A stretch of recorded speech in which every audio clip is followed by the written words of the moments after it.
Friends, मैं Amit Kaushal, Jupiter study abroad consultant Chandigarh से एक अपडेट आपसे शेयर करनी थी स्टडी इन ऑस्ट्रेलिया के बारे में। कल we were invited in New Delhi, university of Newcastle के vice chancellor and deputy vice chancellor was there. तो एक अप्रिसिएशन लंच था with top agents of university of Newcastle. तो it was a very informal discussion with the vice chancellor and deputy vice chancellor. जो बाकी तो उन्होंने अपने numbers वगैरह फिगर्स वगैरह शेयर किए, क्या है क्या नहीं है, but the main discussion was around कि वीज़ा कंडीशन क्या है, why there have been ruthless rejections by the Australian high commission. तो the vice chancellor shared with us that not only vice chancellor university of Newcastle but और भी कई vice chancellors ने appointment ली immigration minister जो है वहाँ पे क्लियर ओनील उनके साथ। Last Friday he said that he along with the other vice chancellors met the minister और उनको बताया कि भाई इस तरह से आप जिस तरह से रिजेक्शंस कर रहे हैं, जिस तरह से जेन्युइन स्टूडेंट्स जो हैं उनको भी आप रिजेक्ट कर रहे हो, उससे जो brand of study in Australia है वो कहीं ना कहीं बहुत बड़े लेवल पे उसको डेंट हो रहा है। और उसको दोबारा रिवाइव करने में, क्योंकि it took a lot of efforts from Australia, from Education Australia, from agents here in India to develop Australia as a very good destination for students. But ये जो अभी आपने दिसंबर में पॉलिसी चेंज की और जनवरी से एकदम धड़ाधड़ रिफ्यूजल्स देनी शुरू कर दी, तो इससे बहुत ज़्यादा एक पैनिक सिचुएशन क्रिएट हो गई है, not only in students, not only in agents but in the universities also.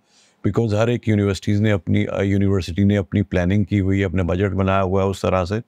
But जैसे जैसे ये इवन 90% मार्क्स वाले स्टूडेंट 7 बैंड 50-50 60-60 लाख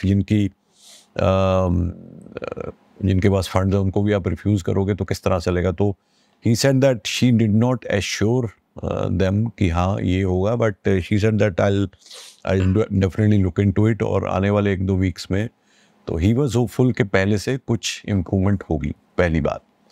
दूसरा उन्होंने बोला मिस्टर एलेक्स ने कि द मिनिस्टर हैड इंसिस्टेड कि जो स्टूडेंट वीज़ा या और भी जो टेम्पररी रेजिडेंट वीज़ाज़ हैं ऑस्ट्रेलिया के, उनका मिसयूज़ होता रहा है और मिसयूज़ हो रहा है। तो जिस वजह से इसमें बहुत सारा रॉट्स हैं, तो इसको हम कंट्रोल करने के लिए we have taken these steps. और last year she said that over 5 lakh temporary resident visas were issued. तो this year the target is 360,000, यानी कि 3,60,000 लोगों को ही उनका वीज़ा देने का प्लान है। तो इसमें टेम्परेरी रेजिडेंट वीज़ाज़ हैं, नॉट ओनली स्टूडेंट वीज़ा, सारे टेम्परेरी, जैसे कोई वर्कर जाता है, हॉलीडे मेकर है, तो उनको मिला के। तो अब वीसीज़ ने अपनी तरफ से पॉइंट रखा कि आप एक पॉलिसी बनाओ कि अगर जेन्युइन स्टूडेंट एक बार यूनिवर्सिटी ने जीटी को क्लियर कर दिया है, उसके बाद there should be a visa grant directly until unless there is something which is very serious and significantly wrong with the profile of the student. Otherwise refuse करने का तुक नहीं है। So they are hopefully coming up with the policy. July intake, I hope that it will not be as bad as the February intake was, but कहीं ना कहीं आपको ये चीज़ अब एक्सेप्ट करनी पड़ेगी। अब जैसे ये रिफ्यूजल्स आई हैं, यूनिवर्सिटीज़ ने अपनी जीटी और डिफ़िकल्ट कर दी है। तो all those who are in a process of studying in Australia और सोच रहे हैं ऑस्ट्रेलिया करना चाहते हैं, अगर आपके सारे पैरामीटर्स पे आप खरे उतरते हो तभी आप ऑस्ट्रेलिया के लिए करना, अदरवाइज दिल बी वेस्ट ऑफ टाइम। और डिसअपॉइंटमेंट जो होती है बाद में वो बहुत ही डिफ़िकल्ट है उस चीज़ को बियर करना। तो यू शुड, आप करो Australia, I am not saying, because बहुत सारे ऐसे लोग हैं जिनको ऑस्ट्रेलिया ही जाना है, but my suggestion is along with Australia put your application for any other country, may it be UK, Canada, Germany.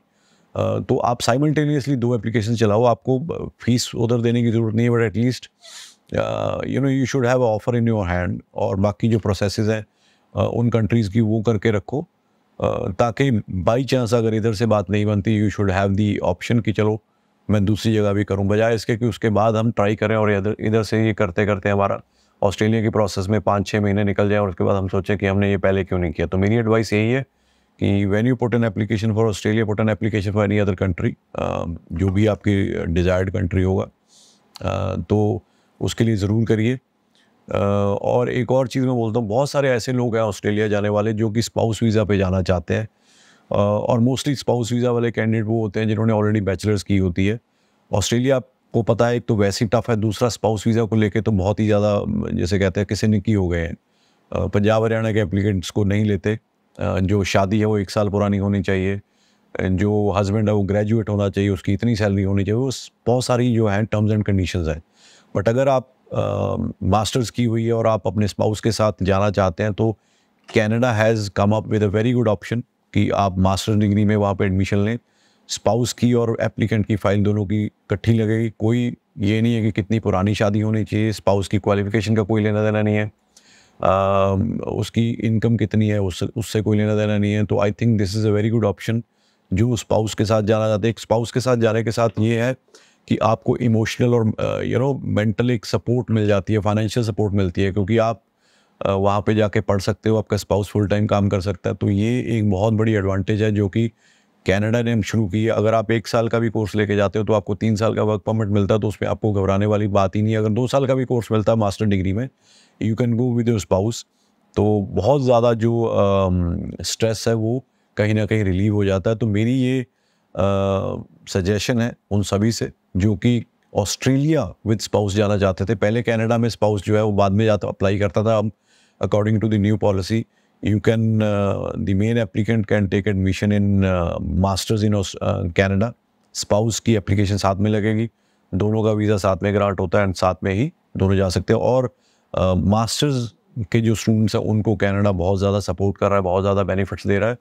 तो अगर आपने ग्रेजुएशन की हुई है, you should apply for masters in Canada. अगर मैरिड हो तो you can apply with your spouse, there are no conditions. तो उम्मीद करता हूँ ये वीडियो से आपको आइडिया होगा, क्योंकि ऑस्ट्रेलिया शायद इतना ज़्यादा डिफ़िकल्ट ना हो, मतलब इतनी ज़्यादा रिजेक्शंस ना हो, but Australia is certainly going to be difficult for another one year or so, क्योंकि जब तक इलेक्शन नहीं होंगे तब तक ये थोड़ा सा ऐसे ही चलेगा। तो अपनी जो प्रोसेस है, अपना जो स्टडी अब्रॉड का ड्रीम है, उसको उस तरह से प्लान करके चलिए कि आपको 6 महीने यहाँ पे वेस्ट करके सारी एफर्ट मार के उसके बाद अगर डिजेक्शन का सामना करना पड़ता है, तो फिर उससे बेटर है कि आप कंट्री ही पहले ही चूज़ कर लो जहाँ पे आपको वेलकम किया जा रहा है, आपको एक्सेप्ट किया जा रहा है विदाउट एनी कंडीशंस, और जहाँ पे इतनी टीडियस प्रोसेस भी नहीं है। तो बाकी और भी कोई अपडेट होगी आपसे ज़रूर शेयर करेंगे। तब तक के लिए थैंक यू।